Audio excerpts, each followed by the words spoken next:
The broadcast is now starting. All attendees are in listen-only mode.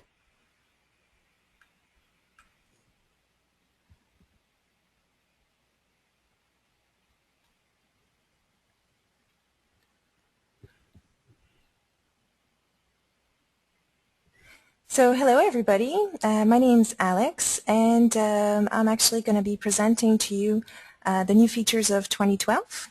So before we get started, I'm just going to explain a little bit the procedure. So you're all on mute right now, and we're gonna be going through the webinar. And afterwards, once you have some questions, I'm just going to invite you to type them in, and I'll read out the questions so that everybody knows what we're discussing, and we can review anything from the webinar at that point. So just to make sure that everybody can see my screen and that you can all hear me clearly, I'm just going to ask you to click on the raise hand.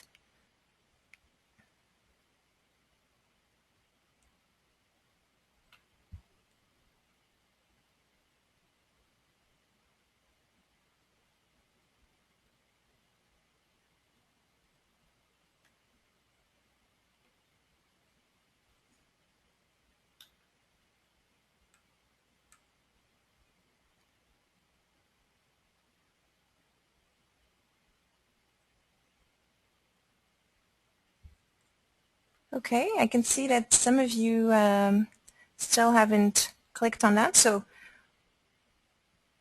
just going to give you a few more minutes. We are a little bit ahead of time, so maybe people just are not at their desk right now.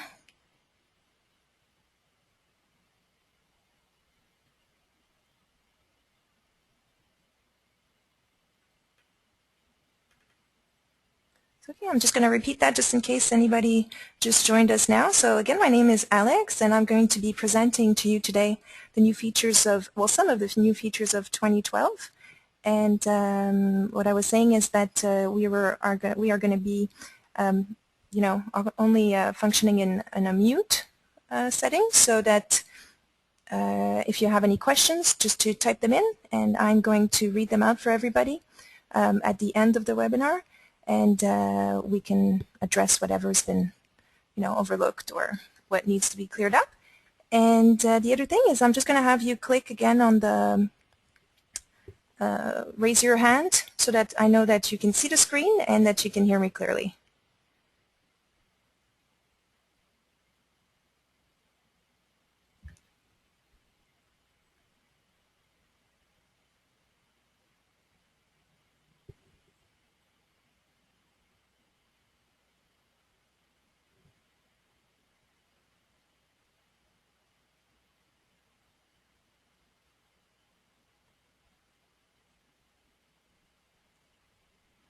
Okay, we're just going to give a few more minutes for everybody to just join in.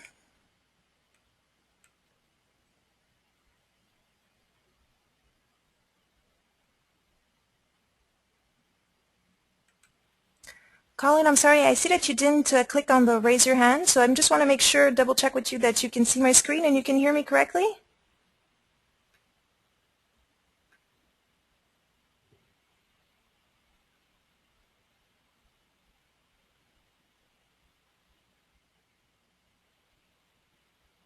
Hello?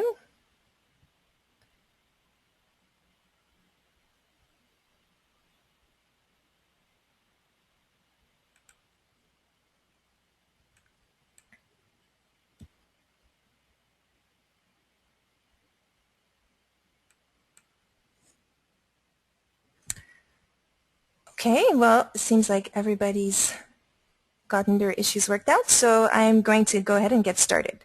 So the first thing I wanted to show you was the sliding door features. So I don't know if you've already installed it and you've had a chance to explore a little bit. I'm going to open up the job that I had prepared for this. So what I did is I took a tall cabinet and I basically changed the feature here, the sliding door feature. So it has 3 settings that are set up in your construction method, so your preference, if you will. So obviously you actually have to have a minimum of 2 doors in order to activate this. And the second parameter is going to be the overlap of the door. So in this case we're overlapping by 1 inch. And the left door on front is also, if we look at it in 3D, we can see that the left door is going to be at the front of the cabinet. Okay, so if I switch that around, obviously it's either or, right? So if we look at a different option here that I had set up, this was an upper cabinet where I created a variation on the setup that we have in our construction method.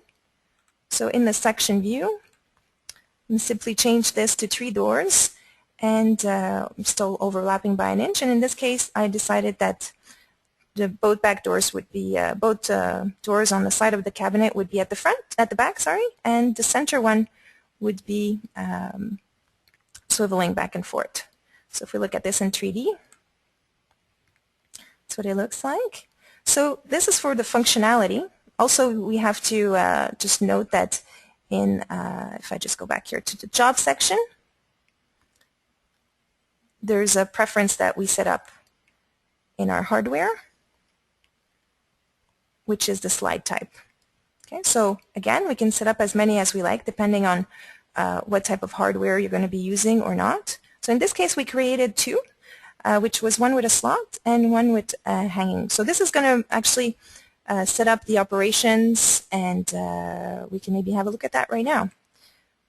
So cancel that out, return here,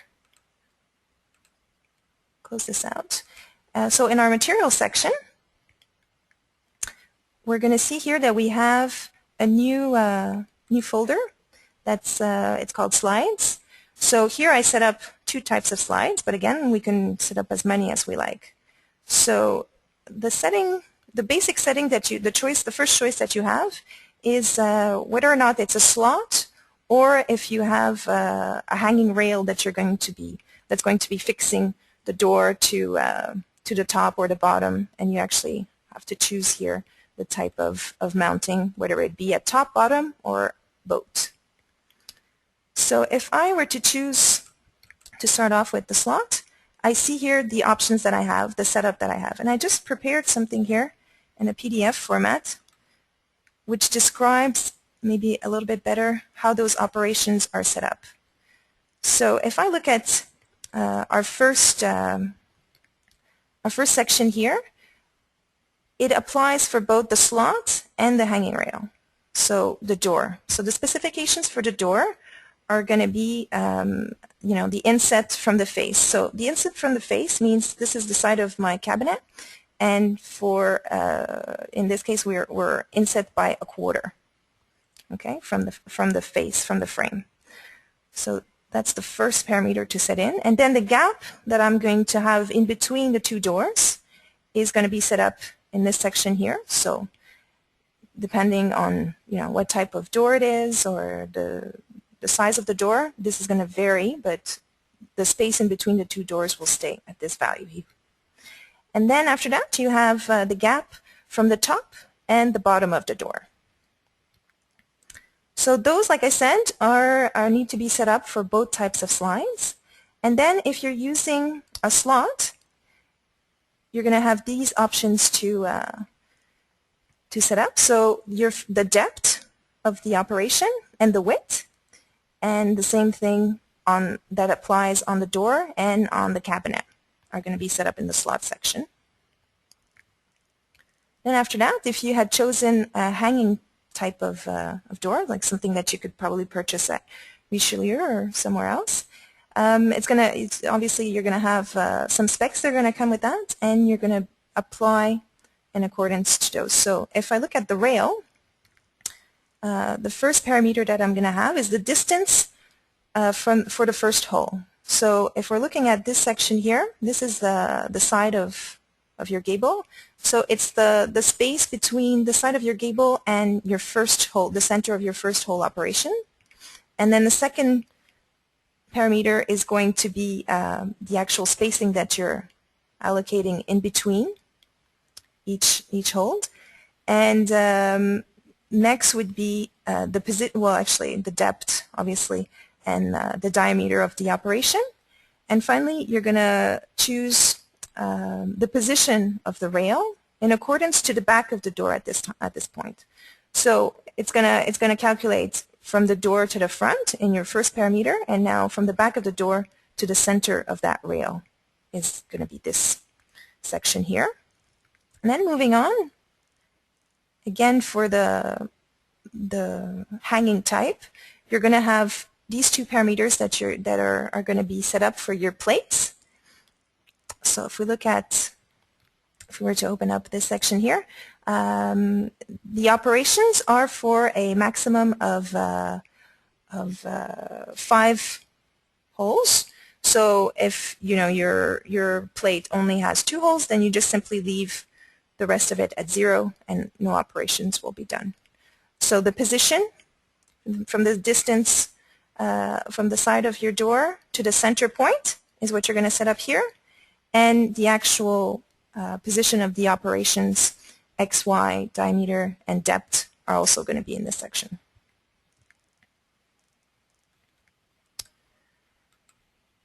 So that's it for the sliding door feature. We're actually going to look at the end in the assembly where we set up our preferences. So close this off. And the next thing I wanted to show you was the new way, now that you've installed 2012, to draw your walls. So I'm just going to open up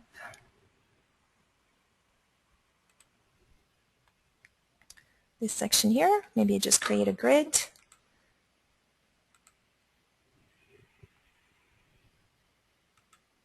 Okay. So when you first draw the walls, right now by default, I set it up to be as it used to be, as a line, so it doesn't attach automatically. But when you first start, it's set up as a chain link, so you don't have to attach the wall. It attaches itself automatically. Okay, so if we back out of this, and then you can obviously create a square already established. But the one that I really wanted to show you, the new feature, is the rounded walls. So it used to be that you could only create rounded walls with the arc. So it was 2 points that were attached, and then we would basically stretch out the arc to the position that we wanted. And now there's 2 different types where you have an arc and a radius. So if I can only draw this clockwise. So if I create my first point, and then I can type in the arc, the radius, sorry, and just stretch it out clockwise. And the other option is the 3-point arc. So I simply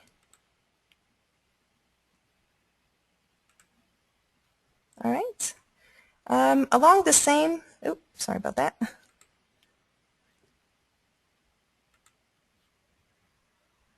Let me just start this again. There we go.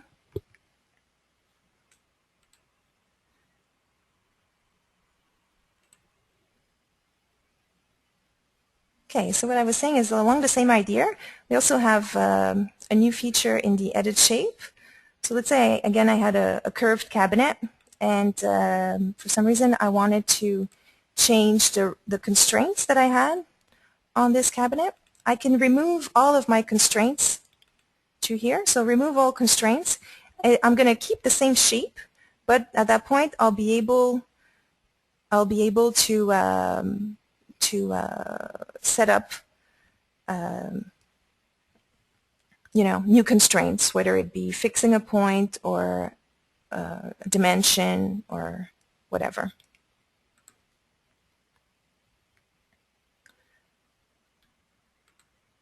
Okay, so moving on from that, the last thing I wanted to show you, again with the curved points, is if I was looking at this cabinet, say, in a side view, you see here we have these lines here. So those are our tessellation lines.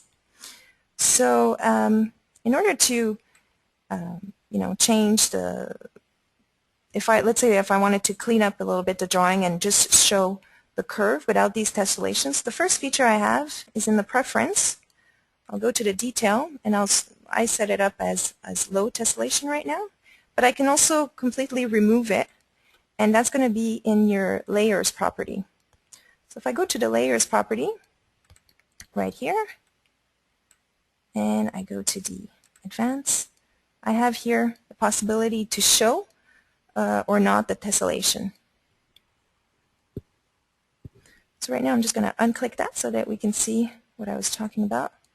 So you see here, and the same goes for any molding that you apply. Sometimes when you're looking at it in the line view, there's a lot of lines that kind of tend to clutter a little bit the image. So you can remove those now.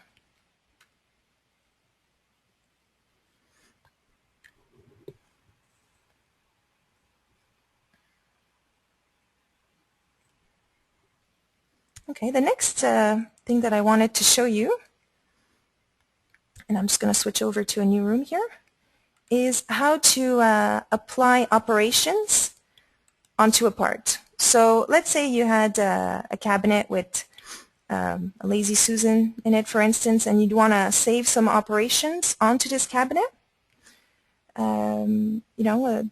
This obviously was still possible before, and I'm just going to go ahead and edit this.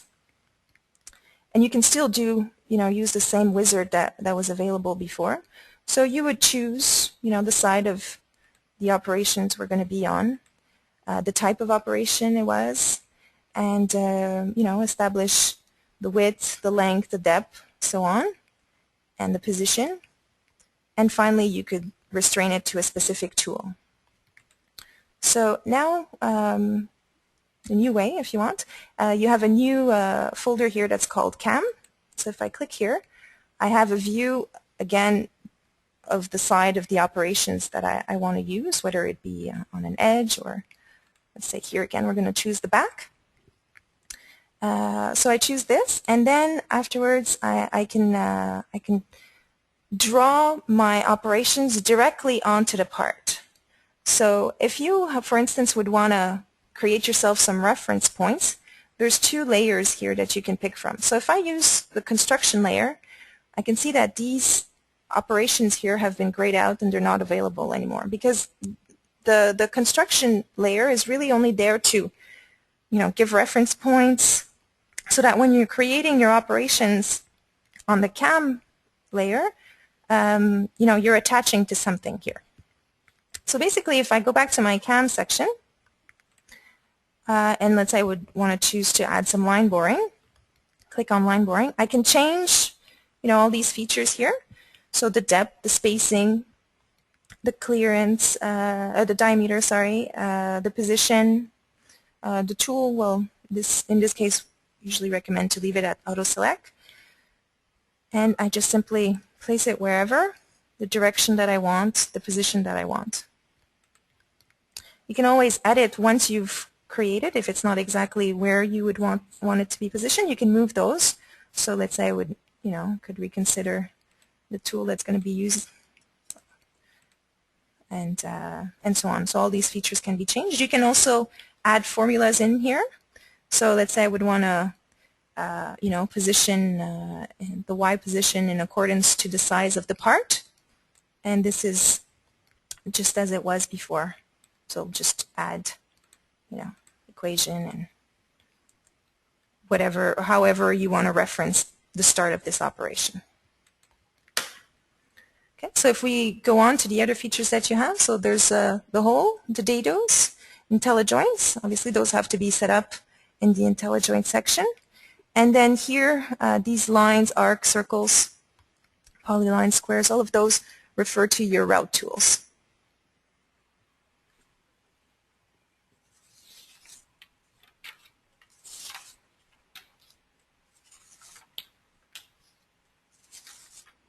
Okay, so I think that's pretty clear. The next thing that I wanted to show you, it's not so much a new feature of 2012. It's actually something that we've been working with Richelieu to integrate some new hardware that we've had a demand for. So the package that we have that I wanted to show you is the Adventos package.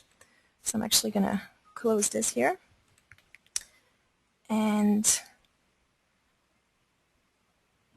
here we are. So like I said, this is a package, so just call us and we'll help you set this up, but I just want to show you actually how it works. So if I look at this, this is a cabinet that I've done already that has the Adventos hinges here. So this is the HK and the HKS that are available. And as you can see, if I open the door, close the door, the hardware, actually we can see the articulation, and it also assigns operations onto the parts. So we can see here that we have operations on the door, and we also have operations on the side of the gable here. You can see here. Okay, so let's see now how we would use this. So if I have a standard cabinet here that I've added on to my room, I go to my section view, and the Adventos, being that it's a cabinet that opens from the top, it's only going to be activated once I select my hinges at the top of the cabinet. So right now it's just using the standard hinge that was assigned at the job. However, once I get to the plan, I have a new attribute that's come up. So the Adventos by default is going to be set to none. And now if I change this to the HK, I can see that it's replaced the hinges that were at the top of the door, and now they're on either side of the cabinet. So like I said, if I open the door here, like that, we look at this in 3D, you can see that the part articulates and the operations are being done onto the door and onto the side, onto the gables here. Okay, so if we look at other types of the second available one, which would be the HKS. So I just have to change that to HKS. And now we see that we have the not available that's showing up here. So it's actually the HKS is, for those of you who know, is not as strong as the HK. So it's actually telling us that here our door is a bit too heavy for the hardware that we've picked, and so that it would not be supported by this type of by the size of this cabinet. So what I'm going to do is I'm actually just going to go in here and remove the shelves.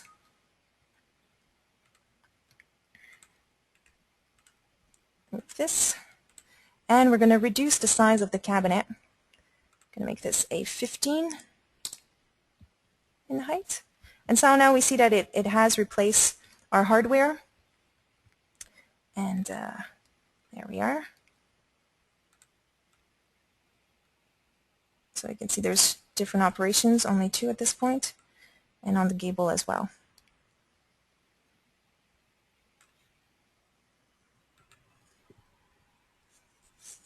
So like I said, this is not something that's specific to 2012, but it's something that we're working on and that we'd like to implement more of. So you should just call us and let us know if you want us to help you set up the package.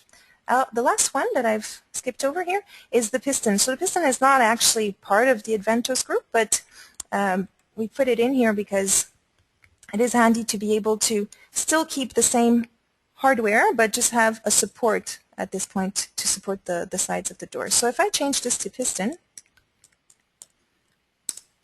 I have obviously my my original hinges that are coming back, and I have 2 new attributes that showed up. So the piston can be set up on either side or both sides, so I just have to select this and put this at true. So right now I only have a piston on my left side. I can set both of these, or just one again. And same as the others, this one articulates as well.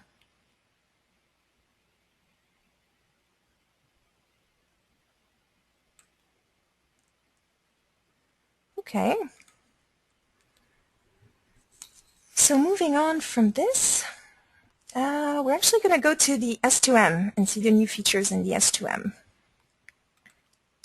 So what I wanted to show you today was how to create a machine set.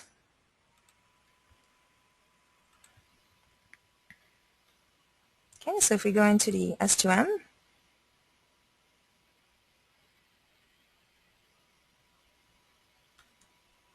okay, so right now, I'm just going to go to the machine catalog.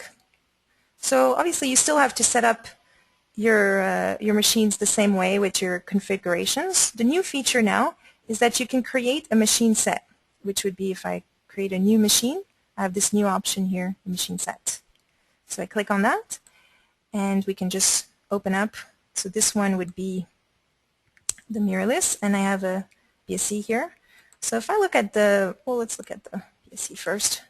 So my primary machine I'm setting up here, and my secondary machine that I could set up here. So I can pretty much afterwards switch over from one to the other.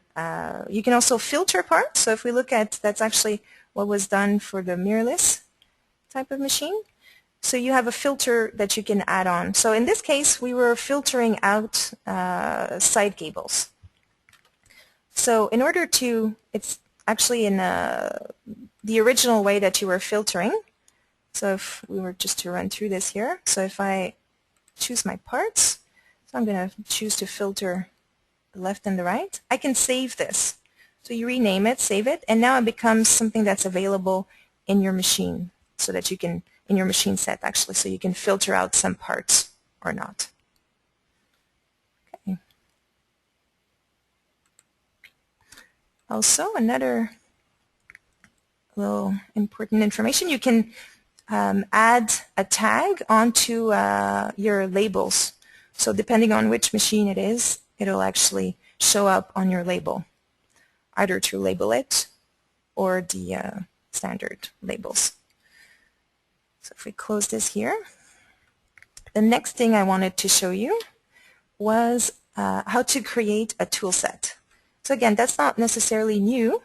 There are, however, some new features onto this. So if I create a new tool, I have the option here, the tool set. Click on that. Oops, yes, a name would help. Okay. So these are the new features. So the one that I wanted to show you today was the finish. So the finish is actually going to clear out any operations that we're having. So maybe to explain this, I can show you here. So let's say we're looking at a side gable, and in the toe kick, we all know that this corner edge here is not going to be a very sharp edge. It's actually going to take the contour of the tool. So we can create a tool set that's going to actually come in and clear out these parts. Not the part, but actually the over material, if you will. So if we look at what I was trying to explain here, is that as your tool is passing through, it's actually going to leave some material here. So we can create a tool set that's with a, obviously a tool with a smaller diameter that's going to come in and clear out that operation. So if we look at the tool set that I've created to do this, call it the finishing set.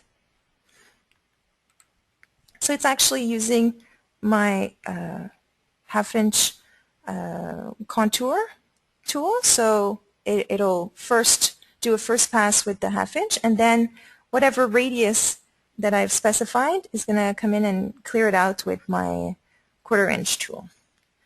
And there's a little demo of this in the help file, so you can actually visualize it maybe a little bit better.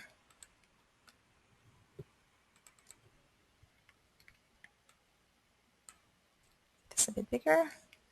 So all the new parameters are explained here. I'm just going to move ahead to the finished option, and we can see here, actually that it's created the contour, and now it's going to come in with a second tool and come out and clear out that operation.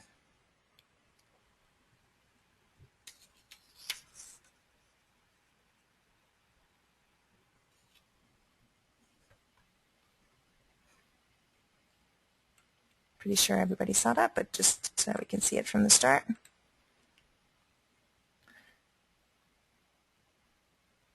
So like I said, the tool that you have set up for your contour is included in your tool set. So it creates a first pass. And the second pass is going to come in and clear out all radiuses.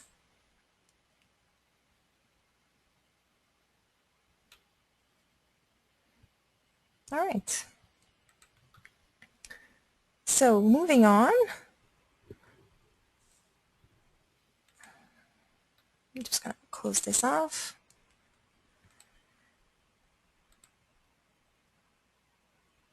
So the next thing I wanted to show you was actually a feature that's useful in the drawing section. So when you're creating assembly sheets, there's a way to save the view. So I'm just going to open this up and we can have a look.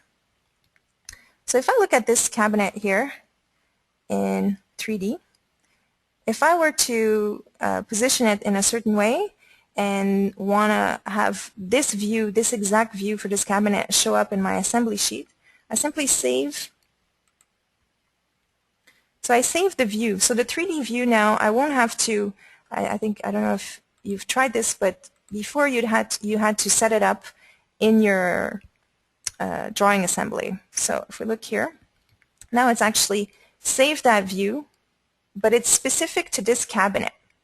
So if, for instance, you would have a different type of cabinet and you would want to have a different view for that cabinet, okay, so let's say your upper cabinets, you would want them to be visualized this way, simply save for assembly. And those can be saved to the database, so it's not something that you have to do on each cabinet. It will, however, be specific to each cabinet. So if I just create an assembly sheet here for these two cabinets, send this to the drawing. So if we go to our last pages, so the cabinet that I had in this direction has saved that position, and the other cabinet has saved a different position. So again, this is something that you have to save to your catalog, and the default view is the one that's saved on that cabinet, which I think is actually a straight view. If we just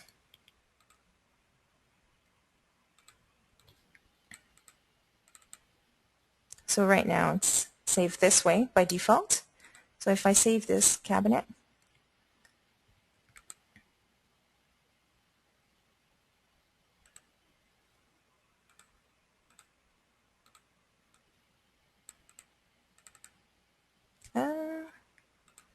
sorry about that.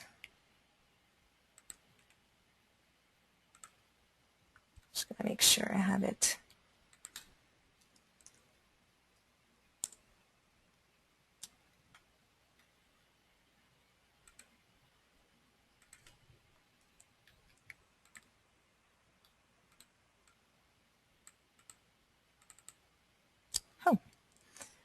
Oh, what is that?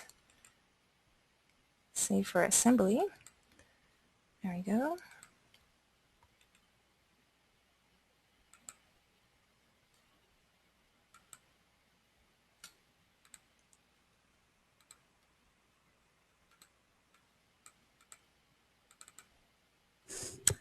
That's odd.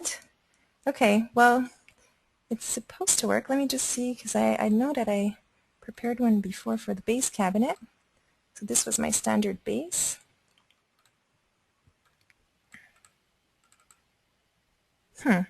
Okay, well, I'll have to get back to you on that one.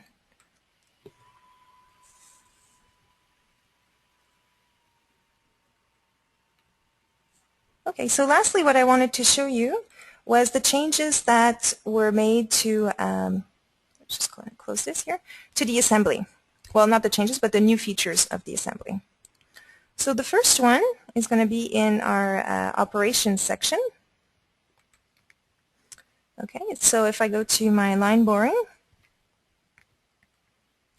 and we're just going to go through this here, so I'm not stopping on any of this. This was all there before. So this is the new feature. So now you can set up your spacing to be whatever value you want. It used to be obviously just set to 32, so now we can choose to have it 60 increments of 32, or you know, a total different value that you would just type in here.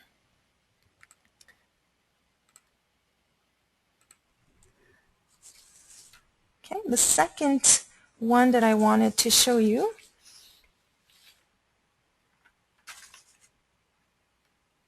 if I close this off, it's actually on the finished ends, and we're just going to go through here. So it used to be that the finished, like let's say if you would apply, you know, finished end, or false doors, or you know, whatever you would apply, a applied panel, it wasn't included in the overall dimension of the cabinet. So now you can choose to keep it that way, or you can choose to include that in the overall size of the cabinet. So that's something that's pretty neat. And the next thing, actually, it actually references back to our first feature that I was showing you, the sliding doors. So I remember mentioning that I had some preference set up, so these would be it. So in my case, I was just asking for the standard to be 2 doors, the overlap to be 1 inch, and the left door to be at the front. So again, those are changeables. Those are changes that we can make at the cabinet level, or it'll just take the default values from the assembly.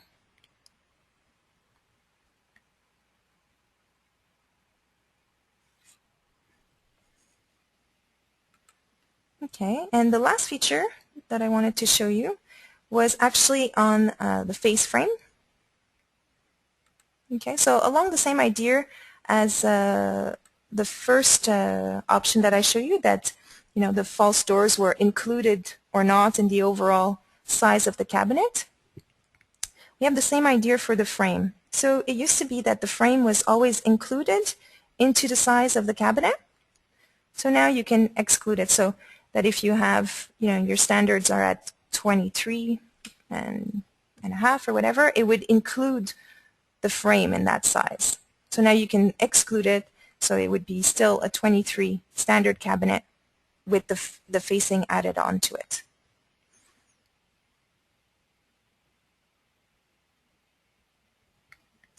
Okay, so that's pretty much all the features that I wanted to show you. So again, there's many more, and I'm just going to invite you to go to, if you haven't already, go to the Planet Canada website. I'm just going to click on English here. Go to Cabinet Vision, and there's a shortcut here to other videos, other new features, some new things in the bid center, some stuff that I've covered obviously, and other things that might be interesting to you.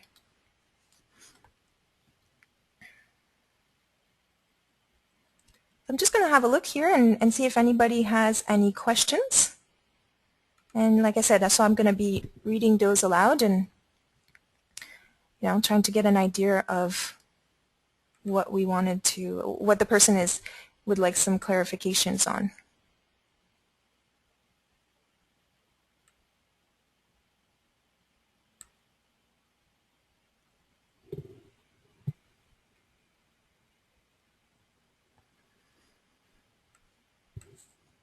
Okay, so I'm just going to give you a few minutes here to gather your thoughts and maybe see if there was anything you'd want to expand on.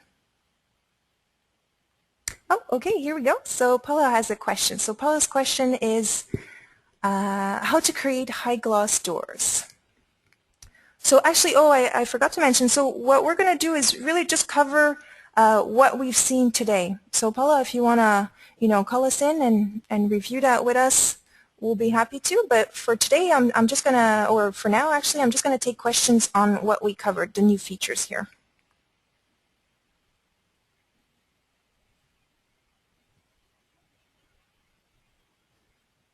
So David also had a question. David's question is, how do you show hidden details on assembly sheet? Okay, so hidden details meaning like probably, the size, I guess, the spacing between shelves. Would that be a good example? So let's go ahead and have a look at that.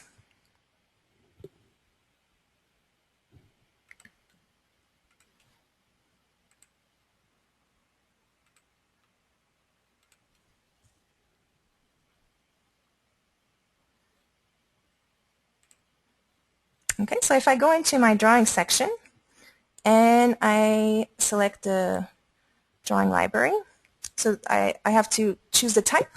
So type would be assembly sheet. So if we edit this, we can actually choose to show, so I don't know if your question was more on a visual level, so I can choose to show two types of graphics here. And so this is going to open up the options here in my edits. So I can choose, so right now what I had was the 3D view, and I can maybe show the primary view. Okay, so we're going to save that. Okay, and now if we were to just add a wall, base cabinet, and create an assembly sheet, send this to the drawing.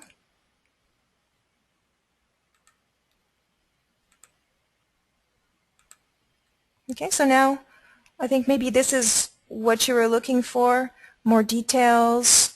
So you can also have it, like if I look here, I have the scribe, the clearance. This is actually the one that's available, the standard one already within the software, but you can choose to show the doors, not show the doors, show the opening. This is actually giving us a view of the cabinet in the section view. Okay.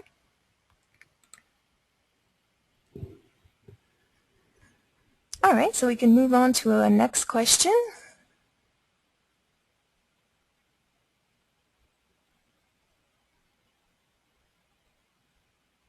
Okay, so Paula is asking to go over the wall features again. So Paula, I'm assuming you're talking about the rounded walls? Or maybe I'll just have an overview of all of them. Okay, so by default, when you first select the wall, as you can see here, it's a chain link. You can change that to be a line again. So that's how the software was before, but now, because it assumes obviously that when you're creating walls, you usually want them to be attached, it's already set up as a chain link. So then you can just simply adjust it, or you can even just type the dimension that you want. So that would be the standard feature, and then I just right-clicked on the mouse to release it. Okay, so that would be the standard now for 2012. This was the original. You see how it's not attached, and I have to come close and attach it to that point. Okay, but it does allow me to freely add a wall this way. It's a difference. And then I briefly touched on the line box. So this way here you can just create your whole the room, and then probably at that point maybe edit a certain wall or even hide. So if I want to hide this wall, I can actually hide it. And lastly, what I had covered was, just going to remove this. Okay, the wall feature, the arc.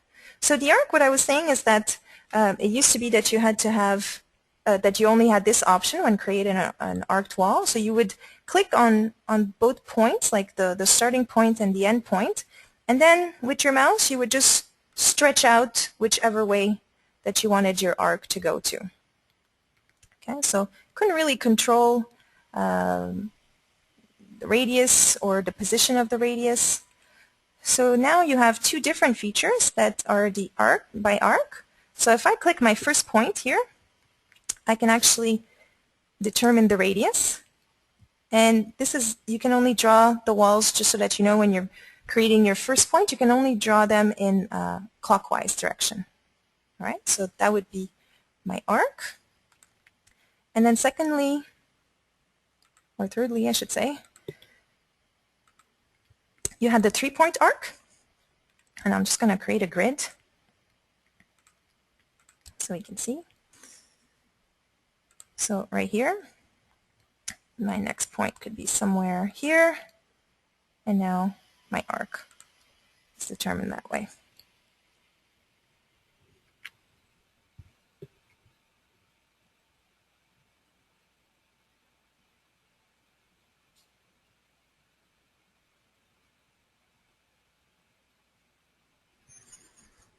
Okay, Charles had a question, and it relates to face frame cabinets. So his question is, on face frame cabinets, in the past, the bead, it wouldn't follow the curve on the top rail. So that's something actually that I haven't tried yet, Charles. So perhaps we can, I can call you later on, and and we can explore that together. So I'm going to move on.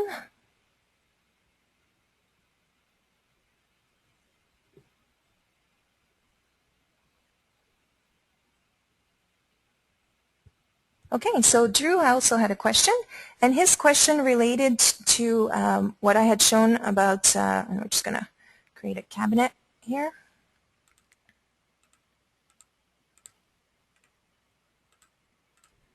So I'm just going to add a standard base.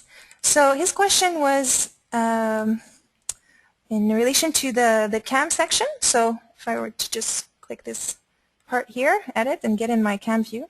So he's asking if we can save the operations that we're going to assign to the part. So yes, Drew, yeah, of course you can.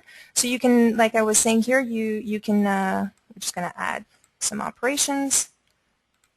Okay, and once those operations are there and they're saved to that cabinet, they'll be in your database. And you can also, change, add formulas onto the position of your operations or the length. So I think you can get pretty elaborate with that.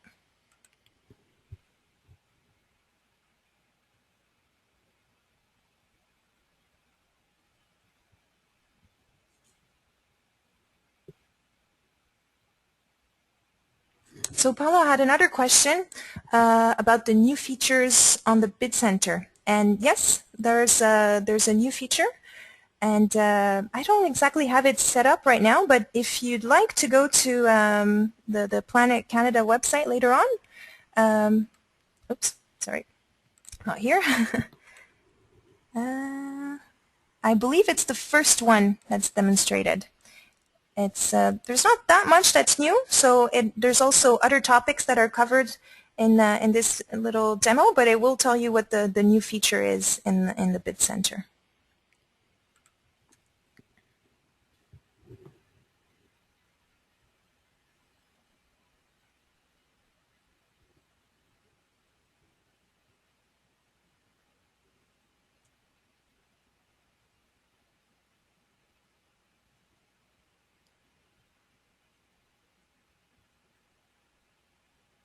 Okay, so Drew wanted to expand a little bit on his question and about the positioning of the operations.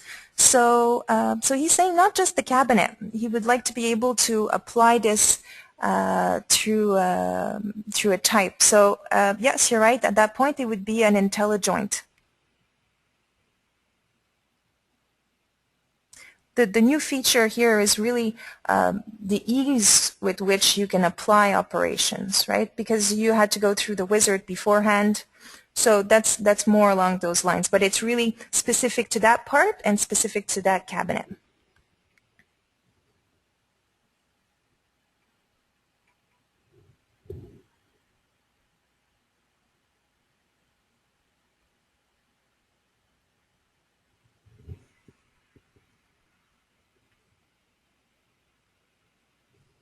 So Drew's asking if there's any tutorials on IntelliJoints. So there is, what's available is in the help file, but you can certainly book some time with us, and we'd gladly help you through any specific issues that you're having with the IntelliJoints. I know they're sometimes a little bit tricky to set up, but they are definitely a useful tool. So maybe one little hint I can give you is have a look at the RayFix system. I think that's a really and it's already standard within your IntelliJoint bank. So you can have a look at how you can create different operations on and if you want to get into more details, then at that point I would recommend that you just book some time with, maybe perhaps have a specific idea of the operations that you'd want to be able to do, and we can go through those with you.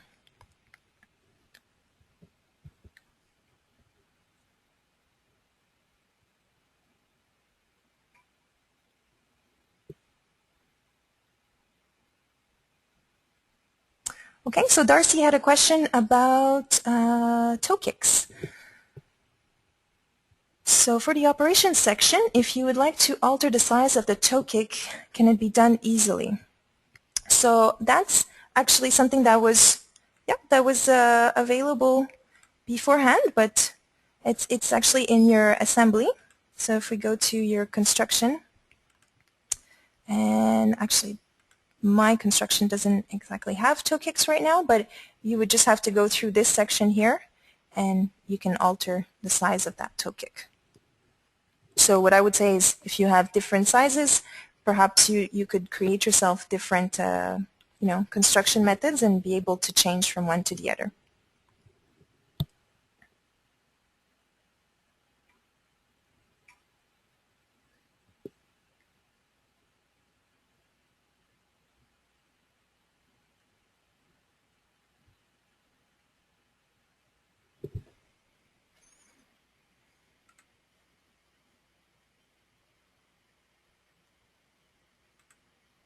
Okay, so Drew's asking about RayFix. So what is a RayFix? RayFix is actually it's typically let's say on jobs that, let's say if we were to look at a walk-in, you're restrained in the size of the cabinets that you can create because the opening of the room, so you want to be able to assemble them on site. So the RayFix is those interlocking kind of mechanism that allow you to assemble a cabinet on site easily.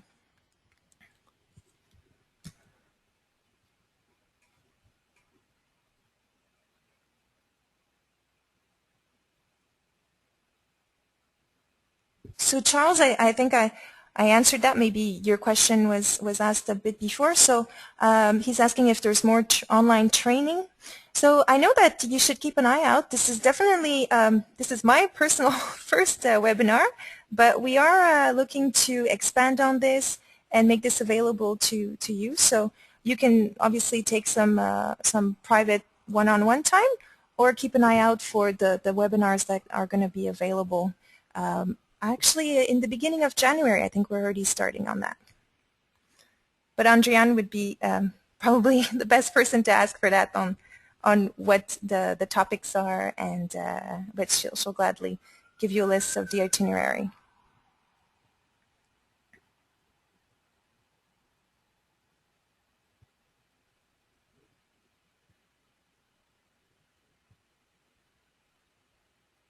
Okay, so Drew's asking if we can have a copy of the PDFs. Yeah, I think that certainly would be something that I could make available. I'll send that off to you right away after the meeting, and maybe I'll ask Andriane to see if there's a way for you guys to download those somewhere And or if you'd like that, just send us an email and I'll gladly send you the PDF. It is pretty handy to, there are a few parameters. So what he was talking about was the sliding doors here. So there are a few parameters that you'd want to be able to set up. So I think it would be nice to be able to compare this with any specs that you have for your hardware.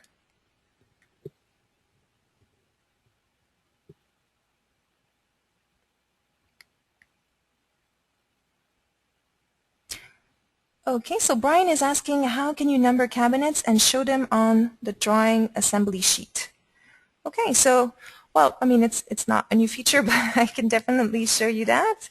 So this is, again, something that was available from before. So as you can see, it's sensitive to the type of layer that you're using. So in this case, do I have one that's already set up this way? No, actually I don't. So if we go into the layer section, oops, I had the cabinet clicked here. So right outside the sheet, properties, layers, we'll go to the advanced, and then I can say, oops, sorry about that. I actually have to go to the notes, annotations, there we are.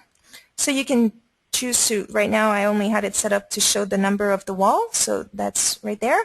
I can show either only the number or the number and the name. So we can show, let's say, just the number you were asking about. So show that, and there you are, the numbers in.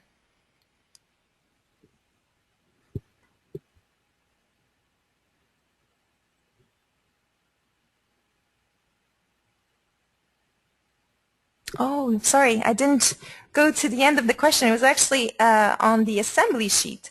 So sorry about that. So the number on the assembly sheet, this page in particular already had that number set up, and we can look if you have one that's done a little bit differently that you want to edit.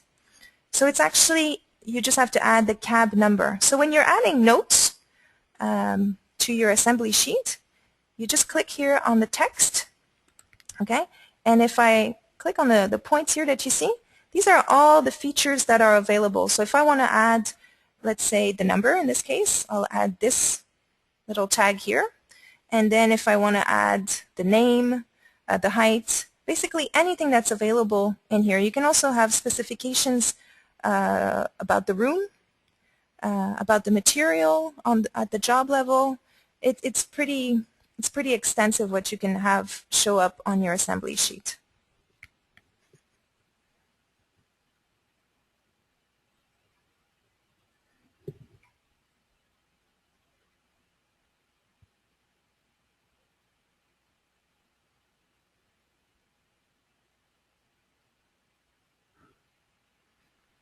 Okay, so we're going to move on to the next question.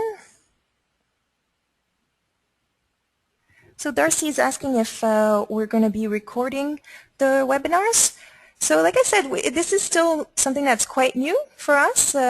So if you have any comments, we'd gladly like to take your input on that. So that's possibly a good idea to have recordings and make those available for you for people that, were supposed to attend and maybe weren't available to at that moment. So please, whatever, and that goes for everybody else, if you have any comments or anything, please let us know. And we certainly want to adjust to any demands that you may have. Okay, I just want to make sure I ran through everybody's questions. Like I said, if there's anything that I've missed, just please call us and I'll be glad to cover that, or another technician will be also available for you.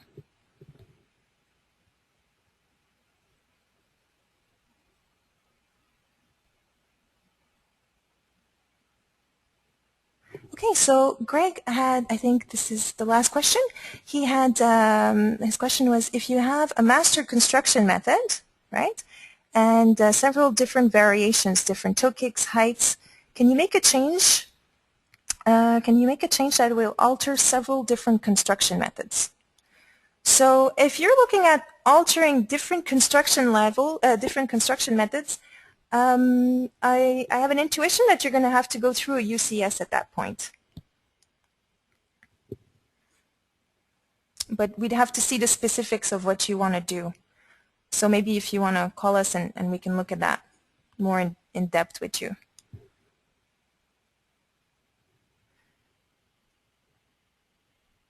Okay, so Paula's question is about the Adventos package that we saw.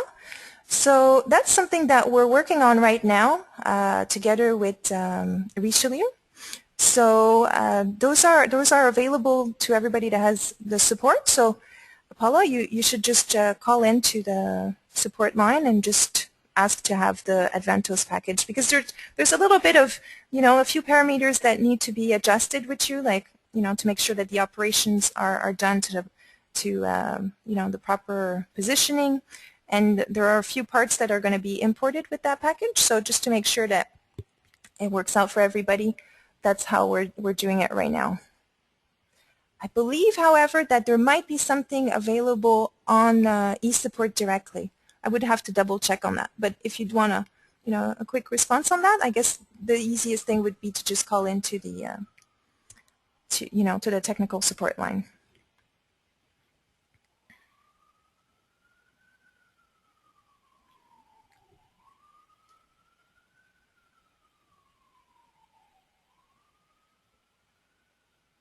Okay, I don't see any new questions coming in, so I'm just going to give you guys a minute here. Make sure that if anybody I've forgotten your question, just please, copy that one back in so I can see it populate again.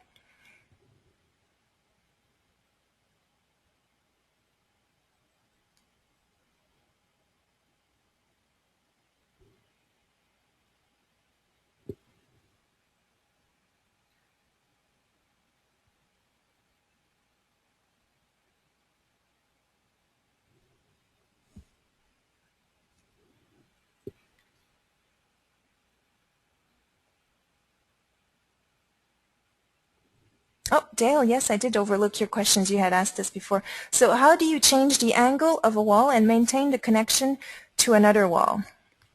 Okay. Let's cancel out of here.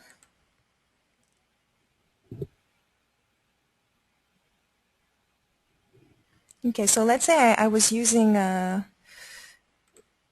line feature. I'm assuming you're using the line feature, and that's why you're asking. So if I wanted to change an angle. Okay, so you're actually talking about if you've already drawn the angle and then you'd want to reposition it, right?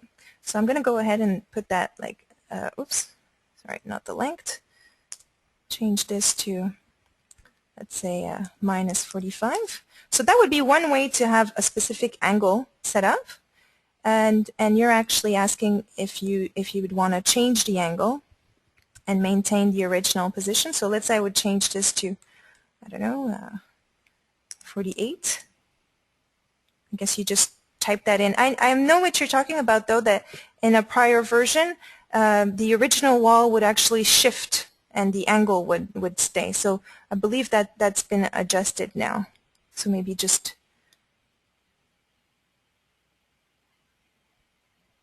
Okay, so if we use the chain link, Dale is asking if we use the chain link, if this will be different.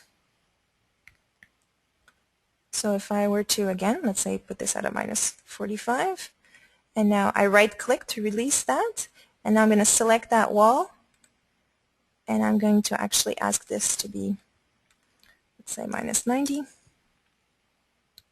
So I believe it responds pretty much the same way.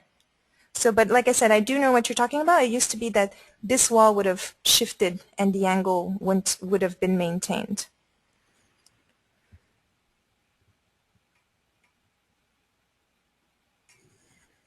Okay, so if we move, Dale is asking to move wall 1.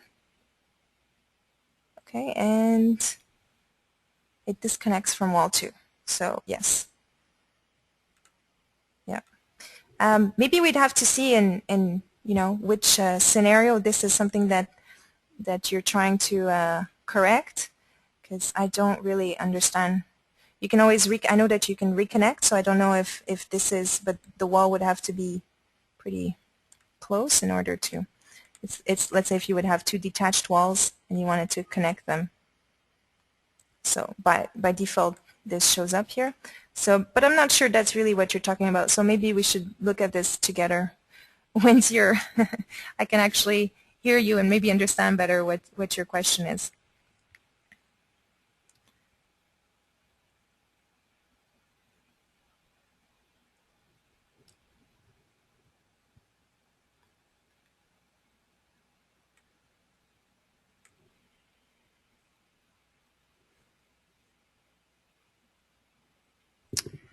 Okay, so I don't see any new comments or questions coming in. So yeah, so I think that's it for today. But like I said, if you could just have a look at the Planet Canada website, there's a few other things that I didn't cover today. And maybe it could be something like what we said here, the bid center. There's a few features here that are interesting. I actually just picked from here and picked a few other things that I thought could be interesting. But there's definitely more here that you can explore. So again, thank you very much, and thank you for your input too. It was really nice to have all those questions, and we're definitely looking forward to hearing from your comments. Like I said, this is a first of many, I think, for the next year. So we definitely want it to be something that would be useful to you. So any comments that you have, we'll gladly take them. All right, thank you very much. Have a good day. Bye.